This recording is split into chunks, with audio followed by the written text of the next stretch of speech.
So for today's video vlog nga mga sir ay mag-unboxing tayo at tuturuan ko nga pala kayo kung paano mag-install ng digital speedometer para sa Mio Sporty. Ayan, pwede ito sa mga Mio 1, Mio Amore, Mio Sporty at Mio Salty.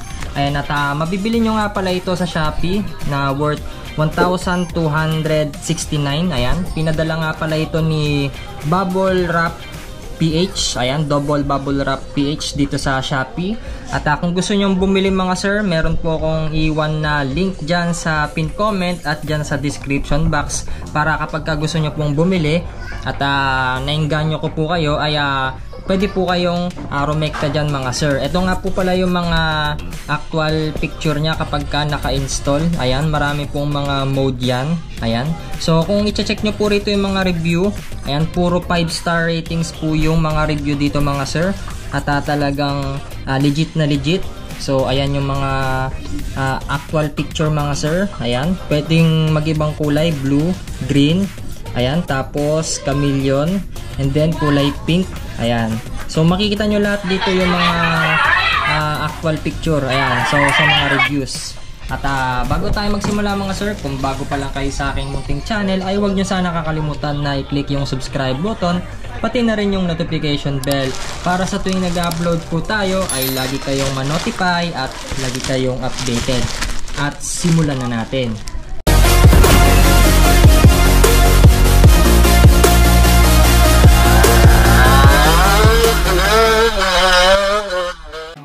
Yan, tara samahan nyo na ako mag-unboxing ng digital speedometer para sa Mio Sporty.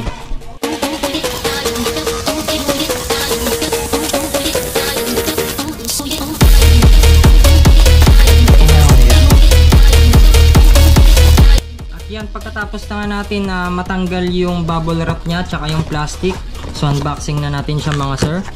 Ayan, so pagkabukas ninyo ng box mga sir, nakabalot ulit siya ng bubble wrap kasi fragile po ito.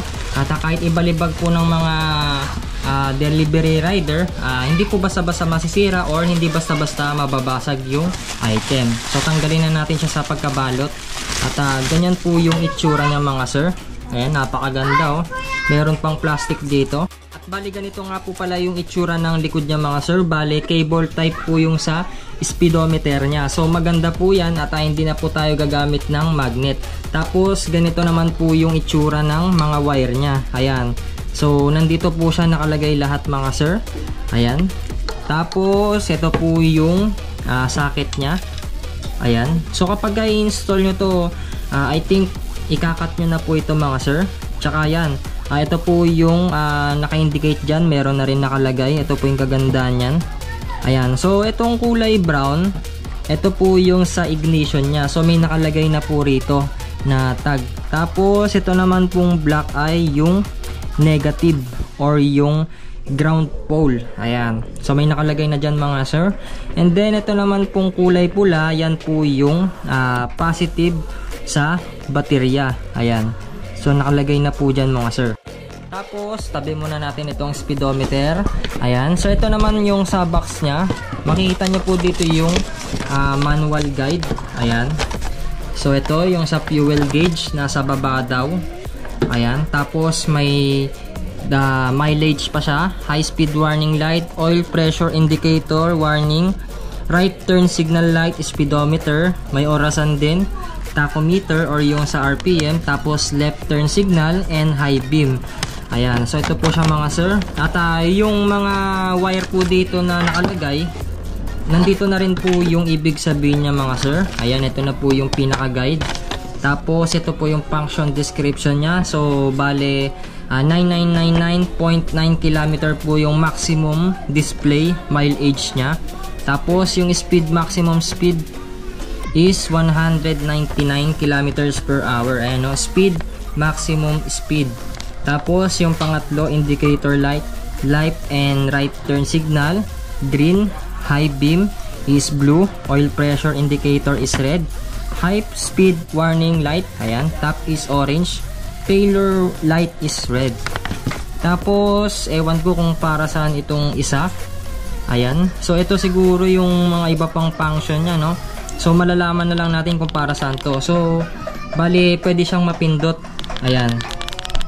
Kung maririnig ninyo. So para dito siya mga sir, sa may plug na yan. Ayan, nakalagay siya dito oh. Ayan yung maganda, may kasamang ganito. Ayan, di ko lang alam kung para saan ito. Mamaya nang i-check natin. So dito nga mga sir, pumunta na tayo ng RS Camagay at ipapawiring na natin itong digital speedometer para sa Mio Sporty. Ito nga yung Mio Sporty ng tropa natin na si Maru at ipapawiring nga natin ito kay Boss Gerson. Shoutout Boss Gerson. Shoutout. Yan, nasa Camagay po tayo tapat ng ADESA kapag gusto ninyong magpa-wiring. So dito nga mga sir, magpo-full wave muna pala tayo bago tayo magkabit nung digital speedometer. Sir Jay, bakit tayo magpapa-full wave bago magkabit nun? Para hindi magloko yung ikakabit natin. Naka-yellow cut to, delikado. Kasi pagka yellow cut, mas delikado no. Tsaka dapat masuklayan nung sa digital speedometer no. So dito nga mga sir, tatanggalin muna natin yung side fairings kasi magpapalit tayo ng charger niya or yung rectifier, kailangan i-full wave. So yan yung yellow cut ni Sir Jay no. Para saan yung yellow cut na yan? Para mas lumakas yung charger daw. Pero malakas nga naman pero overcharge. Hindi siya magandang pang biyahe. Parang lolobo yung baterya mo no. May possibility na may lobo na to. So yun do yung disadvantage nito pagka nag-yellow cut kayo. Maaaring ma-overcharge. Ayan, lalakas nga yung charging system niya pero mag-overcharge siya. So syempre pag nag-overcharge, walang dadaluyan yung sobrang voltahe kaya mabubuntis yung baterya ninyo. So ito pakita ko na lang din kung paano tayo mag-full wave kasi baka mapas tayo. Ayan. Baka yung iba hindi nila alam mag-full wave para magkaroon na rin sila ng idea. So dito nga mga sir, papakita na lang natin yung full process kung paano mag full wave kasi baka mamaya may mga mag-passion naman at syempre sharing knowledge na lang kasi yung iba tamad magkalgal ng mga videos. Ayan, so pakita na lang natin yung proseso kung paano mag full wave. Ayan, so tinanggal yung mga yan, in-unplug. Pero kapag natatakot kayong mag-wiring or mag-DIY, pwede naman kayong rumekta dito sa RS Camagay. Location po nito sa Paniki Tarlac. Tapat lang to ng ADESA mga sir. Ayan, hanapin nyo lang si Sir James tsaka si Sir Japs de Guzman. So ito lang, titigyabat lang tayo guys. Ilang pin yan Sir Jay? 5 pin. So ito yung gagamitin natin, PTGR 5 pins. Tapos kailangan din natin ng wire. Ayan, tsaka electrical tape. Ilang metro tong wire sir? 3. Kasama na yung sa pagkabit ng pulser dito? Iba pa? Ay kasama na sa digital speedometer. Taon din yun bago masira Sir Jay no? Oo, kasi yung aking sniper almost 5 years na rin sa akin. 5 years na rin yung full wave. Hindi naman nagkaroon ng problema. Hindi pa uso full wave nun. Yellow cut pa lang. Yellow cut pa lang. Ito, yellow cut. Ang tendency nga kasi pag naka-yellow cut, nasusunog yung stator. Ibabalik mo yung yellow, sir? Para hindi siya kalat-kalat.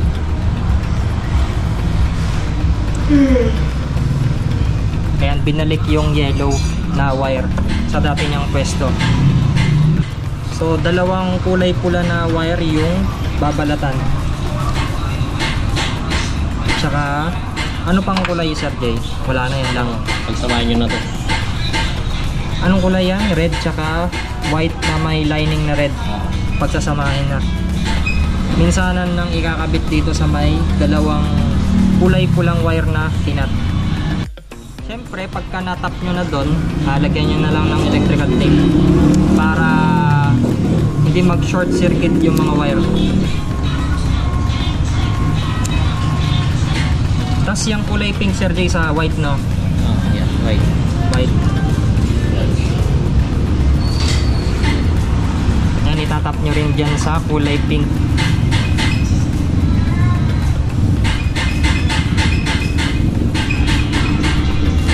White tsaka kulay pink.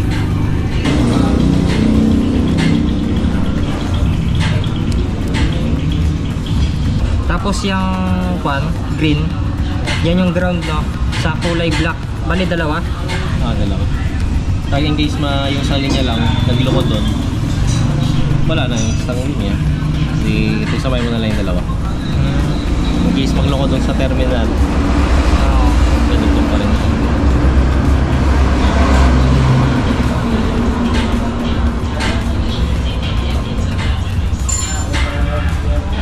Ayan, yung kulay green tapos dalawang black, itatap nyo dyan, magkasama na.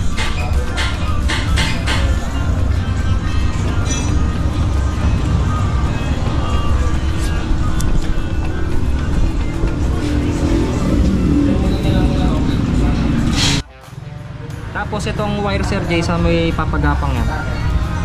Papunta na sa harap. Pero kailangan ko ng konting wire.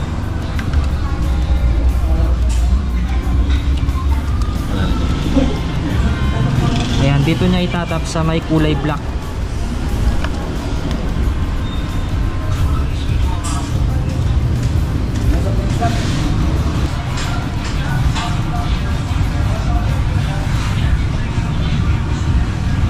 Ayan, balutan nyo na lang ng electrical tape yung kulay red white na wire na binili natin.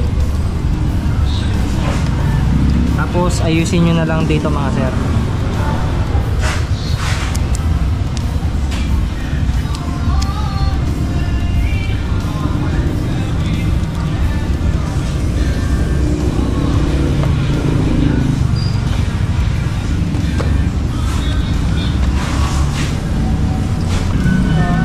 Tapos ng ma-wiring lahat mga sir ay babalutan na natin ng electrical tape lahat para malinis tignan.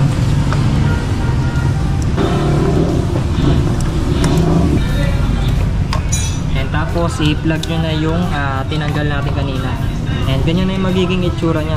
So wala pang 15 minutes tapos na yung full wave. Tapos dito mga sir, kalagyan na natin yung mga tornilyo. Lahat yan. Tatanggalin tong araro, Sir Jay, no? Pati itong harap.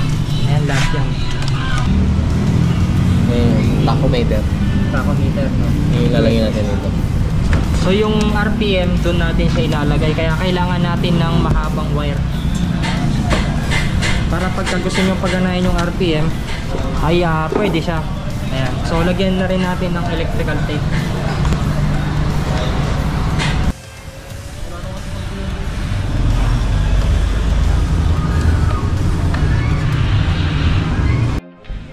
So dito nga mga sir, i-shoot nyo lang yung wire dito. Ayan, kailangan magaling kayong kumapa. Yung mga lalaki marunong kumapa yung mga yan eh. No? Kahit masikip. Kahit madilim. Kahit madilim. Mas gumagaling kumapa. Oo.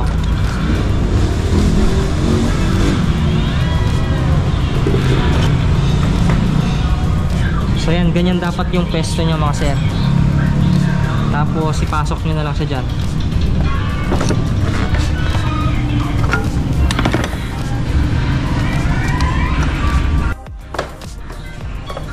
And pagkapangin nyo yung wire dito mga sir, papunta dito sa taas.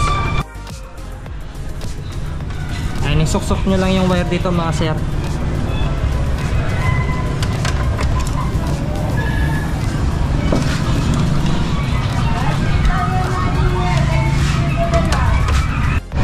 So ito mga sir, button pala tong dalawang block. Ayan. So dito gagawin natin, pagsasamahin na lang natin siya, tapos balutan na lang natin ng electrical tape. So dito pinutol na natin yung kulay pulang wire. Tapos yung pinagputulan, babalutan natin ng electrical tape. Ano kukunin mo sa ignition, Sir Jay? Positive. Positive. Ito. Diyan ka magkoconnect. So ito in-unplug to, yung sa susian nya. Yan, mag-cut kayo dito sa pula.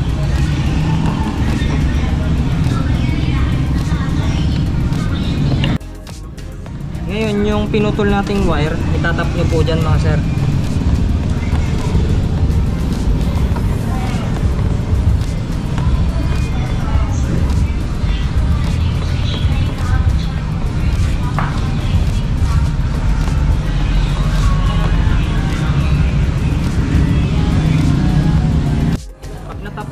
balutan nyo ng electrical tape.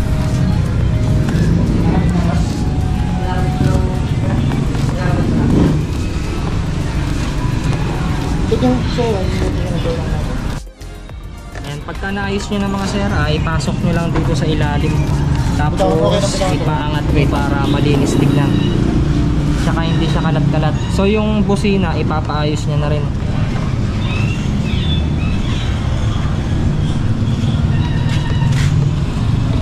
Ayan, bali magkasama silang dalawa dito. Ano ulit? In-unplug siya, no?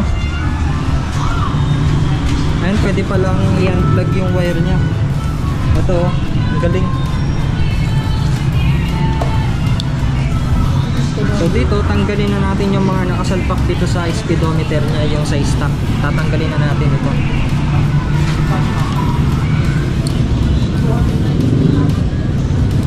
Tapos, ikakabit na natin yung sa may socket nung sa digital. Bali, plug and play lang dyan, Sir Jay. Sa may socket niya, no? Hindi. Magkaiba. Diba? Ayo. Ano yun, Sir Jay? Ililipat mo lang yung pagkakakuha niya, posisyon ng wire. Ayan. So, tanggalin nyo lang yung mga wire. Ayan. Yung gamit niya palang pangsungkit dito yung chani, tapos dini-IY nyo na lang na patulis. Tweezer. Ignition. Brown. Ayun. Brown. Saan yung brown? Ayun. Tapos black. Black, negative. Nasa dulo. Kulay ano? Yung kulay blue, Fuel gauge yung green. fuel gauge yung green. Yung watted. Ito. Oh, yan. Blue. Left turn. Left. Left turn no? to. Left turn. Left turn. Yung blue, yung solid blue, left turn signal light. Ganit tayo ng ano kasi magkakaiba sila ng ano. Left turn. Sana left turn dito. Kaya ito sa green. Tapos yung right turn is Right turn. watted. Watted, no? Watted. Anong kulay yung watted niya? Watted na yan. Baka to. Ito, yan. Watted to. Ano ba to Thailanders mag-umuha dito? Kulay ko na sky blue, no? May ganyan palang kulay, watted eh. Watted Ayan, pakita lang natin. Right signal turn. Watted. Watted. Yung isang watted. Ayun o. Anong kulay yan? Yung brown. brown, no? Yung dark brown eh. Watted watted. Kulay watted. So, tapos yung green. Ayun yung green. Yung fuel gauge. Fuel gauge. Yung green. Ayun yung green. Kulay green din eh. Shout out kay watted. Ayun na, pasok na. Pwede na natin. So, hindi natin ito ginawa kaya sundan natin. Sana natin baguhin pag napagamit. Then i-plug nyo na lang dito sa socket. So ito, pakita lang natin yung itsura niya. Screenshot nyo na lang yung pagkakaposisyon ng wire. Ayan, black, blue, green, tapos watted, tsaka brown. Tapos yung kulay pula, ito yung RPM. Ayan, i-connect natin dito sa may kulay blue na may lining na white.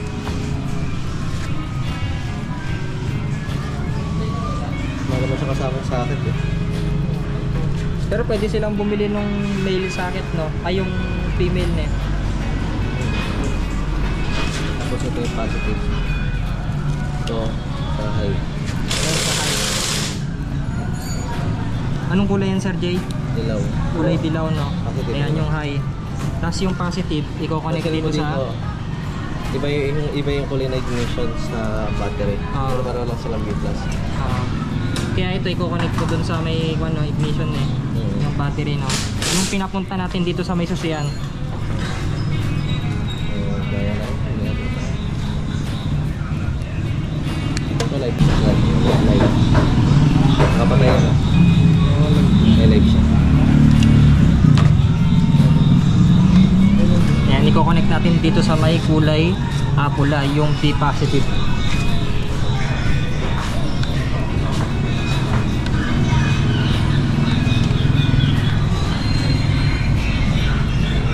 Bili na lang kayo nung socket niya dito mga sir. Mamaya na lang namin lalagyan ng socket pagka natapos sa lahat. So ilalagyan muna natin ng electrical tape. Ang mahalaga dyan yung mapagana natin yung speedometer. Tapos dyan Sir Jay, anong kulay yan? White na may blue. Magkakat kayo dyan. Dyan nyo i-connect yung sa may RPM, no? Sa may pulser nya, no? Tachometer eh. Tachometer.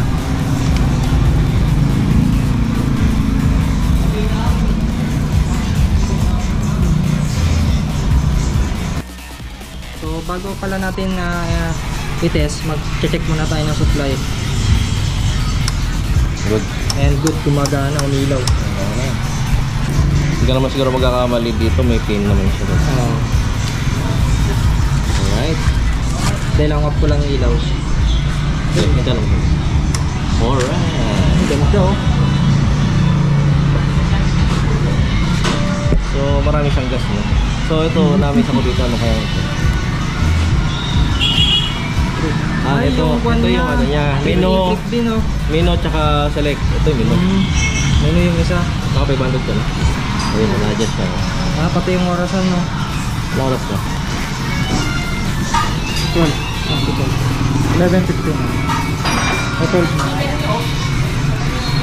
Sa Shopee Sir Jay, nag-iba-iba yung kulay nito eh. Ayan, mag-adjust muna tayo ng oras.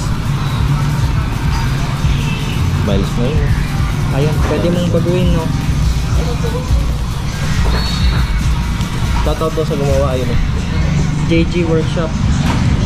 And shoutout din pala kay Bubble Wrap. Doon nag-iba yung kulay niya no. No, wala siya rito. Automatic na no. Yun lang, so balik na tayo yung left and right natin. Balik na rin. Ayan, okay na yung left and right. Ay, baliktad lang. Balik na. Madaling So pagpapalit na lang natin yung sa pagpapalit na lang natin yung sa signal light. Ayun, gumagana RPM.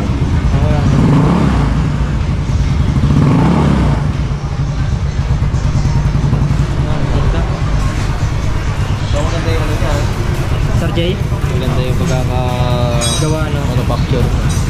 Wala nang pinipindot dito sa loob. Wala na kasi hindi labas nila eh. Dapat nandito na lang no. Kung bagay mas maganda ito para kung hindi napapasukan ng tubig. Sa bagay. Lagyan na lang sa loob para pag isa-set niya, baklas na lang na. Kasi para wag pindot-pindot eh. Ganun na no. Oo. Tingnan mo to, nag-oras na siya, alas 12 na, di ba? 12:01 na. Ayan, sir. Pag namatay, May display ito sa loob. Okay.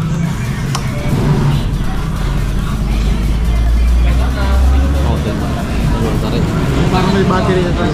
Ayun yung pinaka ano niya, itong B+. Ito B+ na. Oo. Para kahit hindi nakaka. Baliktad yung watet, saka yung kulay blue. so yung kulay watet ang pagbabalik na rin natin.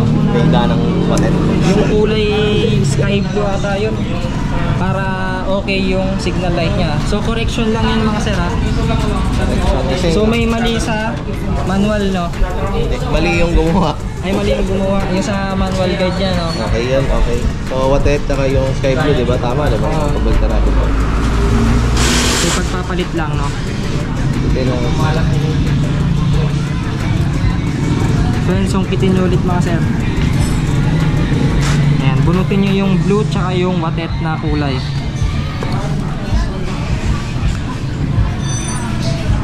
Tapos yung watet, di ba po sa taas?